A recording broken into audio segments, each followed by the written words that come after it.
kalian semua pasti sehat-sehat dan dalam perlindungan Tuhan. Minggu ini kakak akan bercerita tentang seorang nabi yang bernama Nabi Elia. Bagaimana nabi ini yang seharusnya dahulu suka berdoa, tapi akhirnya dia putus asa dan kecewa kepada Tuhan. Nah, sebelum kakak bercerita, kita bersama-sama bersatu dalam doa. Bersatu dalam doa.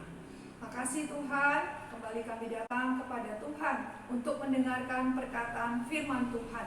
Tuhan menguduskan hati kami, menguduskan telinga kami untuk mendengarkan perkataan Tuhan, sehingga melalui setiap perkataan Tuhan, Tuhan mendapatkan kami menjadi anak-anak yang taat, anak-anak yang suka berdoa kepada Tuhan.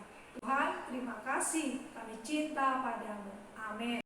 Hai adik-adik, kakak akan berperan sebagai Nabi Elia.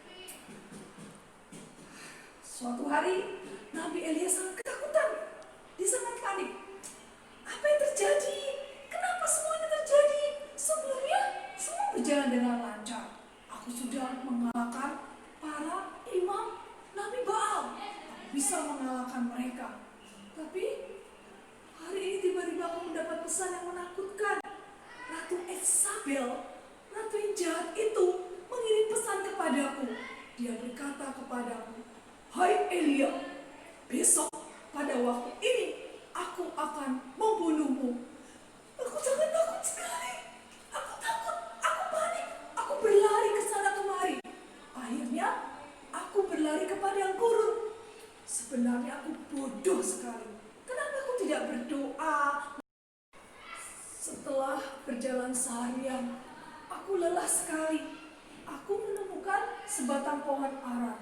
Aku lalu duduk dan mau berbaring di sana. Aku lelah sekali. Seharusnya aku tidak melarikan diri.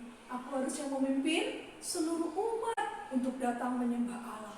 Tapi karena aku takut dibunuh oleh Ratu Isabel, akhirnya aku melarikan diri di sini. Kenapa aku tidak berdoa minta pertolongan pada Tuhan? Tuhan, tapi aku takut, aku kecewa. Aku mau mati saja rasanya. Lalu, aku tertidur karena aku sangat lelah. Ketika aku sedang tidur, tiba-tiba ada seorang malaikat datang kepadaku dan membangunkan aku. Elia, Elia, bangunlah, ayo makanlah. Aku berkata kepada malaikat itu, aku tidak mau makan. Malaikat itu menyediakan aku roti bakar dan sebuah kendi yang berisi air. Malaikat itu berkata, aku harus makan, aku harus kuat, karena aku harus meneruskan perjalanan selama 40 hari ke Gunung Horeb. Kalau aku tidak makan, aku akan sangat lelah dan bahkan aku bisa mati. Akhirnya aku menuruti perkataan malaikat itu. Aku makan roti itu dan minum air itu, sehingga aku mendapatkan kekuatan. Karena perjalanan yang akan aku tempuh sangat panjang sekali. Sesampainya aku di Gunung Horeb, aku menemukan sebuah gua tempat aku untuk bermalam. Ketika itu, tiba-tiba aku mendengar suara Tuhan berkata kepadaku, Elia, apa yang kau lakukan di sini? Aku menjawab Tuhan dengan sedikit mengeluh, Tuhan, umatmu telah berbalik daripadamu. Semua nabi-nabimu telah mereka bunuh. Aku satu-satunya tertinggal. Sekarang pun mereka akan membunuh aku. Aku tidak tahu apa yang harus aku lakukan. Lalu Tuhanlah berkata lagi kepadaku, Elia, keluarlah, berdirilah di hadapanku di dekat gunung. Aku akan berbicara kepadamu. Lalu tiba-tiba datanglah angin yang sangat besar.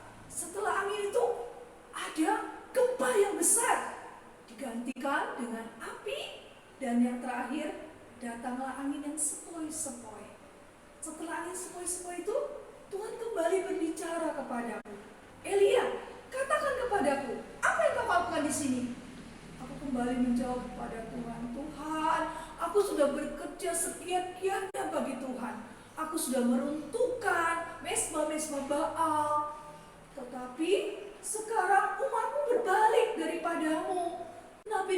Nabi-nabimu mereka bunuh. Bahkan sekarang pun mereka membunuh aku. Lalu Tuhan menjawab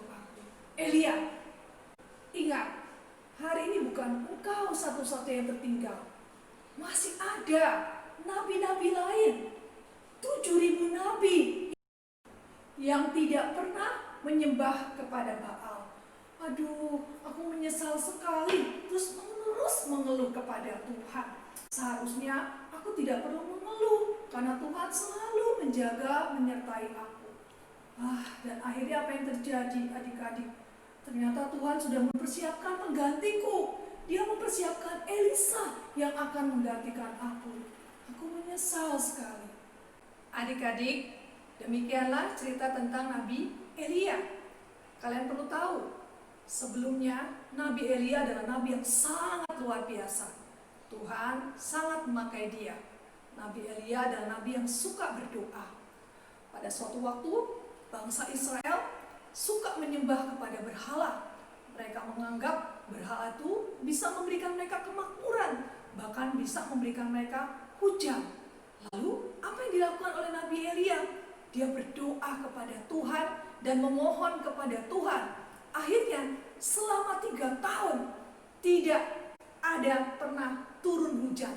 Semua adalah karena doa Elia.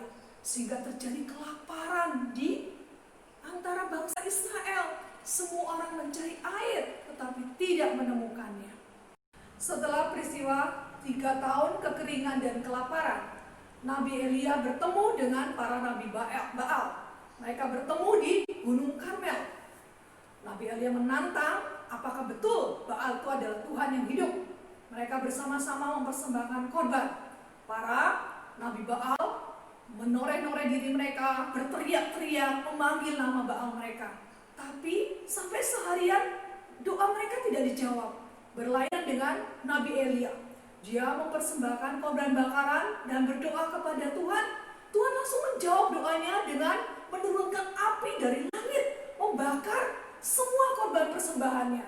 Dan tidak lama setelah itu turunlah hujan.